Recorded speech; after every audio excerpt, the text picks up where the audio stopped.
What is up, guys? Welcome back to the channel. In this video, we're taking our first deep dive into the hunting lodges in Way of the Hunter. The developers of Way of the Hunter just dropped Dev Diary number 3, and it focuses on the hunting lodges in the game. If you like this video, don't forget to drop a like on it, subscribe to the channel if you haven't already. We are less than 100 subscribers away from 30,000. But without further ado, let's just jump straight into the video.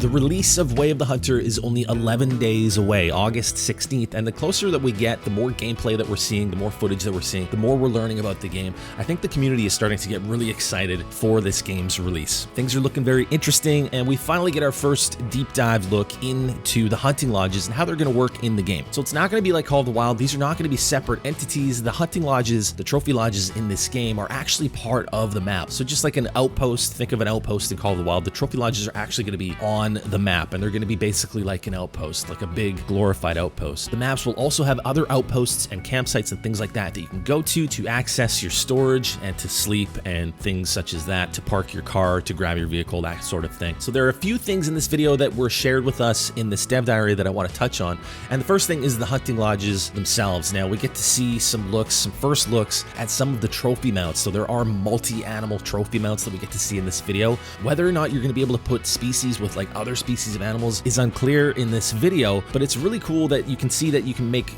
multi-trophy mounts with certain species of animals, and you can actually change the poses of each particular animal, so you can make custom mounts essentially, and I find that really interesting. I'm really happy to see that. The lodges don't look super massive, but they also don't look tiny. They're actually quite a bit bigger than I was expecting them to be. We did get one kind of short, small look at the trophy lodges in one of the past dev diaries, and it just showed like a tiny little room, and a lot of people were like, okay, you know, that looks tiny, or the lodge is just gonna be like one room, and they're not that small. They actually look like they have some good space. They have multiple different rooms in each one, and from the outside looking in, the pictures in this video of the trophy lodges from the outside, they do look massive. They look like mansions on the map. So both maps will have their own trophy lodge. It'll be part of the map. I find that really interesting. You can access your laptop in the trophy lodges. You can access your emails, and he goes into detail and talks about how sometimes, you know, restaurants will get into contact with you and place meat orders and tell you, you know, what kind of meats they need and stuff like that. So there's some lore. If you pause the video on that email screen, you can see some of the lore in the game and like some of the emails that you're getting from different people, which is really interesting. I really like that side of it, that they've gone into detail like that with kind of the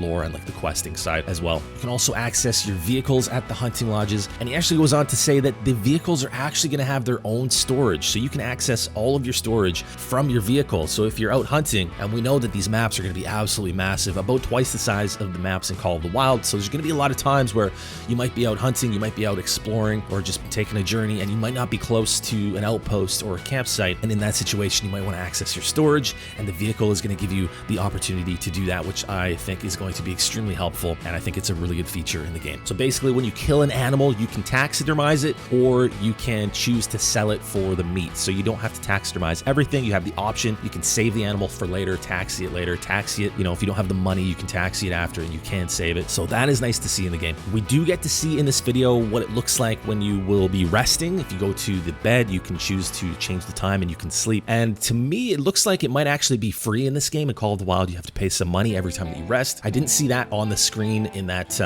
sequence in this video, so I think it might actually be free to sleep, which is interesting. You can change the time without having to pay money to do that, which I like. I get a lot of questions in streams as we get closer to the release of this game as to whether I think that this is going to kind of like take over the hunting genre from Call of the Wild, and my answer to that is I think this game is going to be a lot different than Call of the Wild. I think this is going to be a much slower experience. I think it's going to be more realism based, not quite as maybe fast and arcadey feeling as Call of the Wild. So I think that these two games are going to coexist. I don't think either of them is going to kind of take over, or, you know, there's going to be a dethroning or anything like that. I think this is going to be a very different feel. Some players are going to gravitate towards a slower, more realistic, bigger, slower hunting experience, and some other people are still going to want to play the Call of the Wild style of hunting game, you know, the grinding and being able to go out and shoot lots of animals in a small amount of time. So I'm very excited for this game to come out. I think this is going to be very good for some longer style content. KC Planet episodes could definitely be a thing with this game. Very excited to try it. Still hoping I am going to get some early access. Still waiting to hear about that.